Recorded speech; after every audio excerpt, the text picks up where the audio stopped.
with Tao. Ego, the byproduct of inner crowd.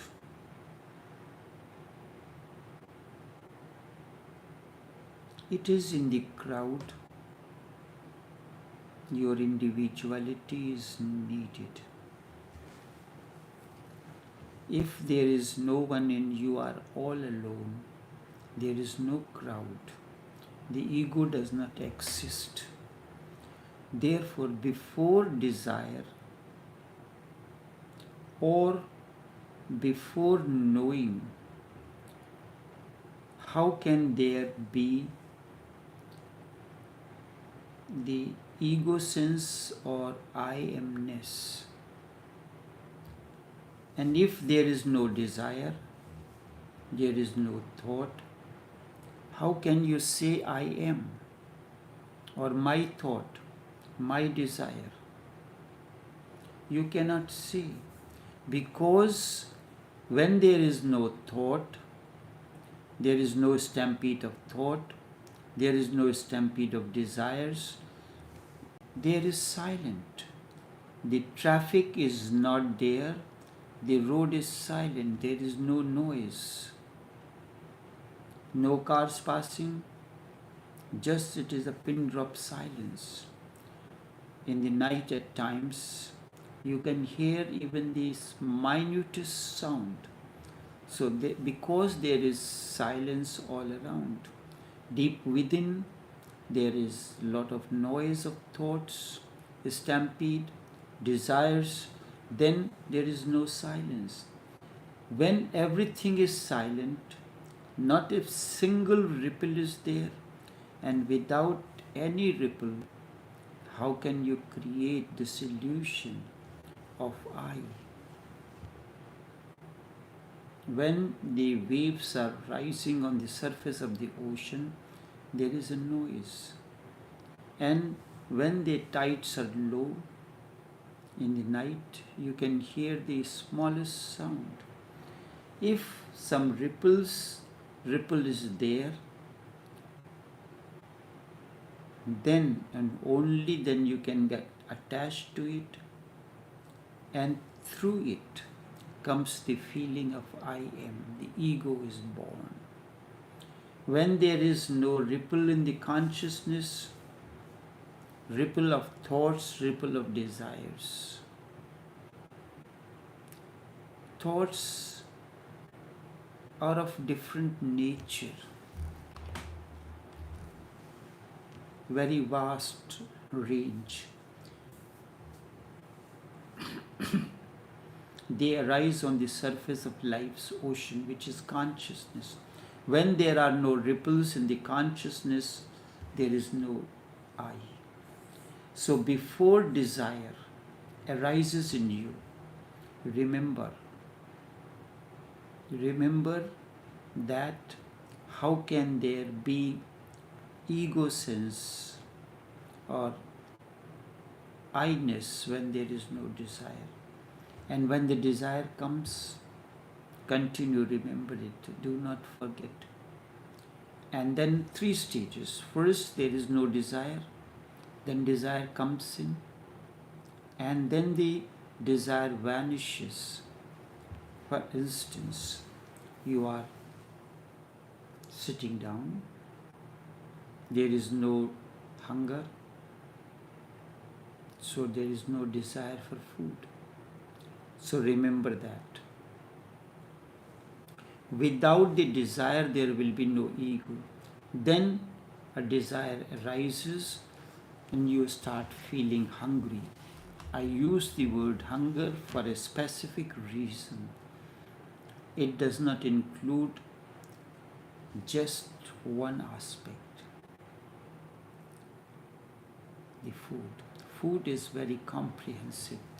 Sex is food, and thoughts. The food is not alone that you eat, it's something that you consume into you.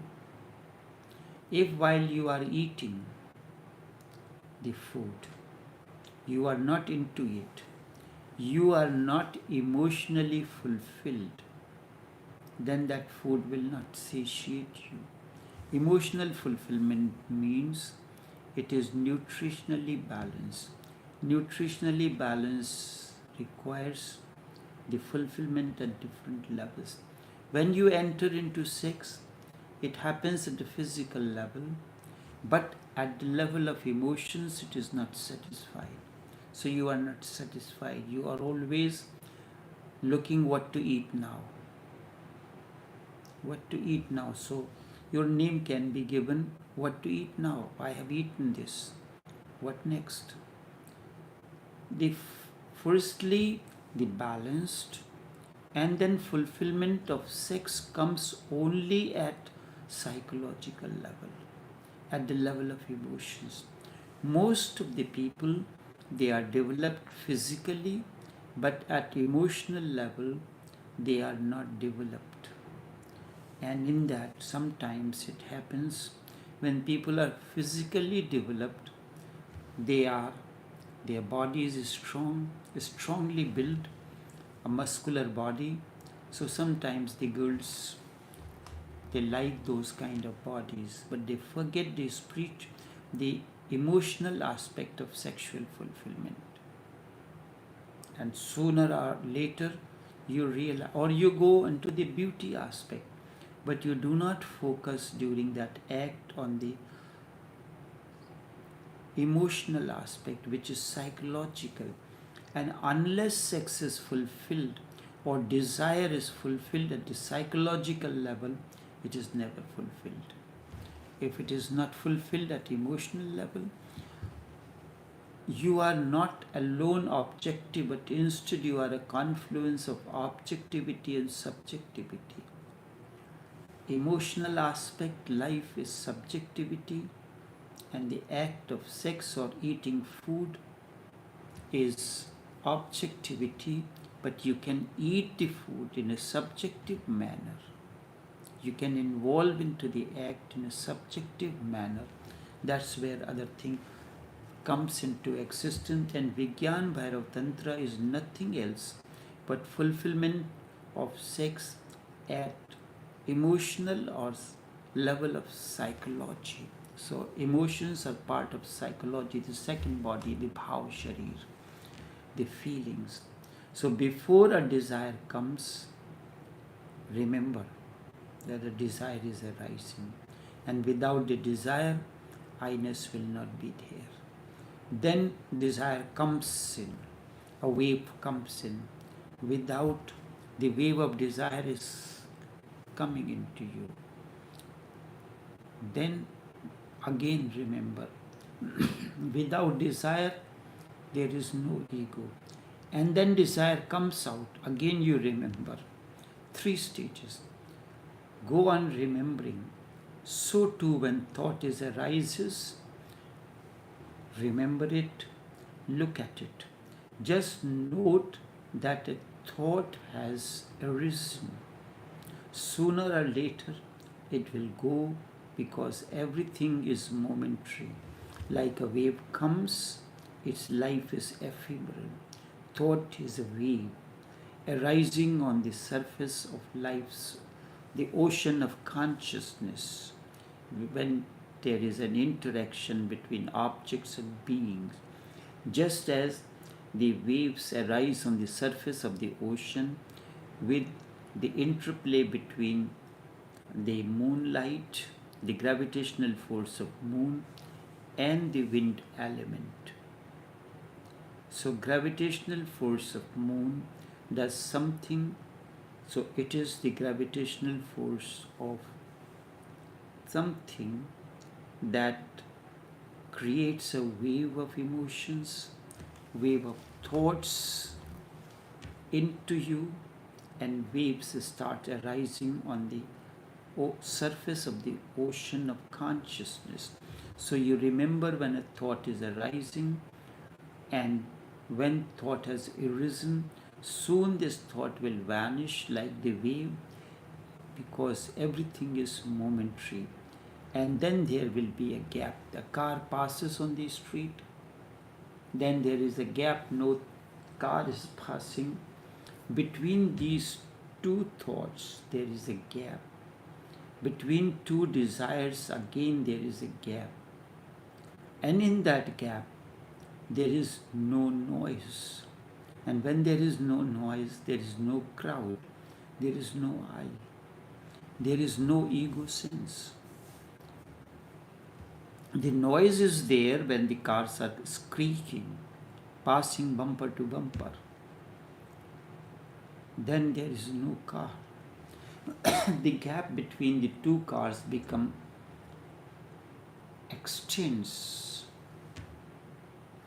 Note a thought in the mind, and then you will feel, first when you note a thought, only then you will notice that there is an interval between two thoughts.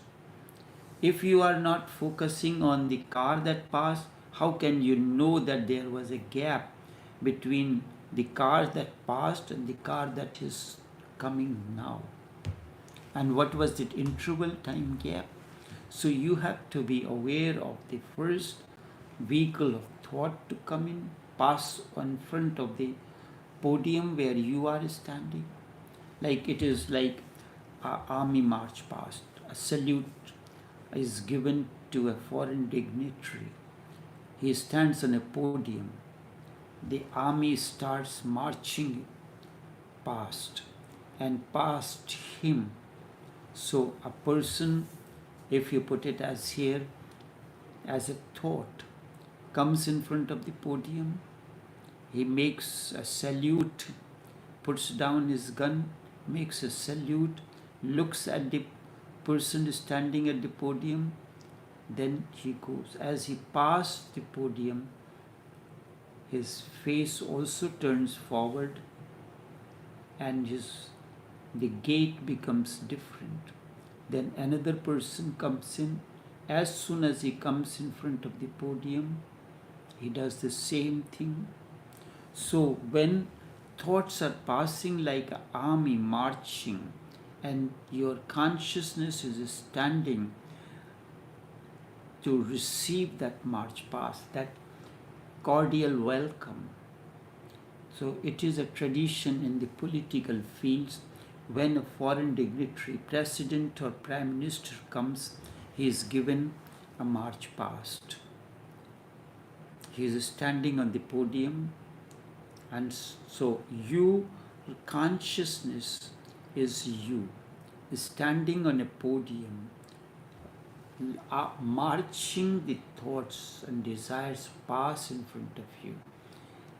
Because you are standing in a position, each thought, imagine this situation, each thought and desire comes in front of you, gives you a salute, because thoughts are arising, desires arise on the surface of the ocean of consciousness, and you are consciousness, not the mind.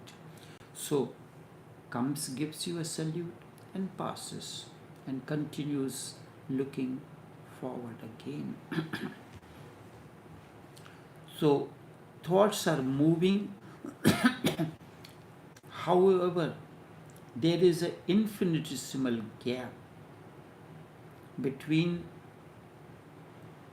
the soldiers marching past the podium.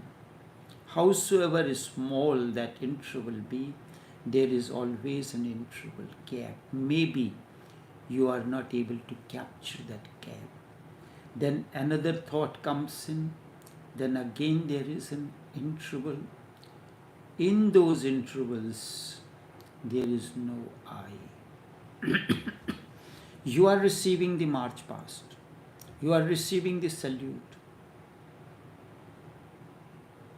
So you can put your hand down. When the next one comes, you raise your hand again.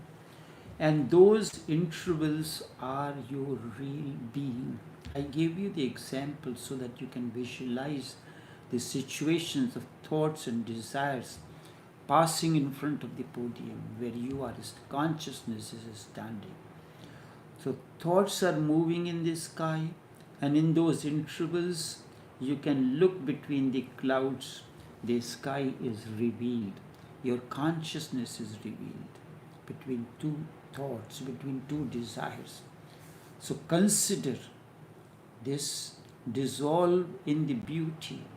And if you can consider that a desire has arisen and a desire is gone, and you have remained in the gap, and the desire has not yet disturbed, and the desire has not disturbed you, because you are conscious when the desire, before the desire, when the desire were arising, and when it has vanished. It came and went. It was there, and it is now not there, and you have remained undisturbed.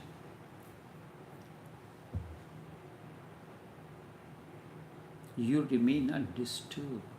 You have remained as you were before the desire was arising. Desire, before the desire was not there. When the desire began to arise, when it dissolved, you remain undisturbed. Consider this movement of desire and movement of thoughts, but the movement is on the surface. But in you there is no movement. How? Waves arise on the surface of the ocean. The eddies, the whirls, where the water starts whirling in a circular motion, that happens on the surface alone. And if you know the art of going below that circular movement, otherwise you can never come out of that state, the whirling of the water. When Rumi whirled, he was aware, and because of that awareness, he went deep within him, deeper below the surface of the whirling. Then he became enlightened. He fell down. He was not in the world. Whirling is happening on the surface. If you understand this, only then you have understood Masnavi Maulana Rumi. The whirling, it is a great message. Whirling is on the surface, and deep down there is no whirling. And if you are aware, now the people who do this as an art form, they are not aware, they are not enlightened, they do not become enlightened. They are doing it like a stage performance. They dress like that, they do everything, they continue to whirl, but they are not aware of deep down that there is no whirling, there is no movement. And unless you are aware that there is no whirling, there is no movement deep within, transformation does not happen. Desires arise on the surface, thoughts arise on the surface, and they continue to whirl, and you remain in the web, in the cycle of these desires. One desire is fulfilled, another desire is come. You go into that. You have eaten the appetizer, now you go into the main course meal. You have taken the main course meal, the whirling continues. You go into the dessert. After the dessert is over, you go into tea or coffee. The process continues. And you keep on whirling around the buffet table. And then when you have taken one round, then you go for the second round, then third round. So because you are not emotionally satisfied, this is what keeps on happening in sex. You keep on moving on as if there is a buffet table arranged for you, and different persons are. So you tasted this dish, Now you are going to the next dish. If you are satiated at the first dish, emotionally fulfilled, so sexual fulfillment never happens before without emotional fulfillment. So those, we have to remember that. And Vigyan Bhairav Tantra is the journey of sex at level of emotions, at the level of feeling, at the level of psyche. Consider the movement of desires and movement of thoughts, but no movement deep within you. Whirling on top, deep within there is no whirling. Waves are arising on the surface, but deep down there is ocean is silent. There is no disturbance. Wave is a disturbance. And we consider, we enjoy the waves, the ride of the waves. So too, when the waves of emotions rise, we enjoy this. Consider and dissolve in the beauty of the inner. And the interval is beautiful. That's why I'm talking about the beauty, which is the beauty of intervals. Dissolve in that interval, fall into the gap, and be the gap. You are resonating with the gap, and it is the deepest experience of beauty. Not only beauty, but of good and truth as well. In the gap, you really are. You feel who you are. The whole emphasis has to go from these spaces to unfilled spaces, to the crowd, from crowd to no crowd. You are reading a book. These are words. These are sentences. But between the sentences, the words and words, there are gaps. Between the sentences, there are gaps.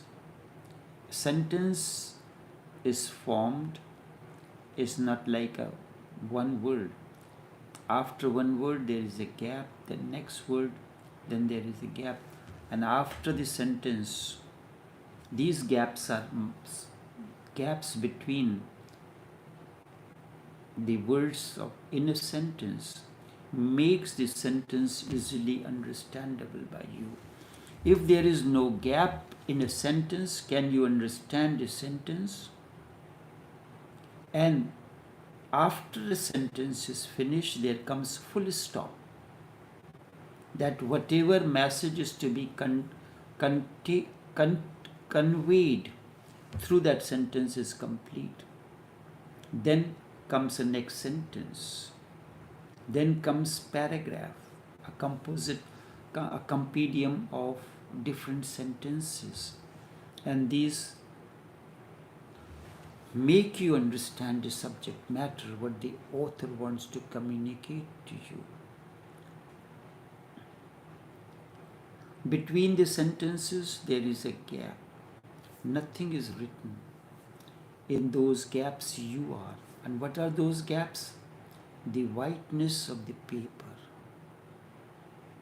Isn't it between the gap, the paper on which it is printed looks white, looks empty?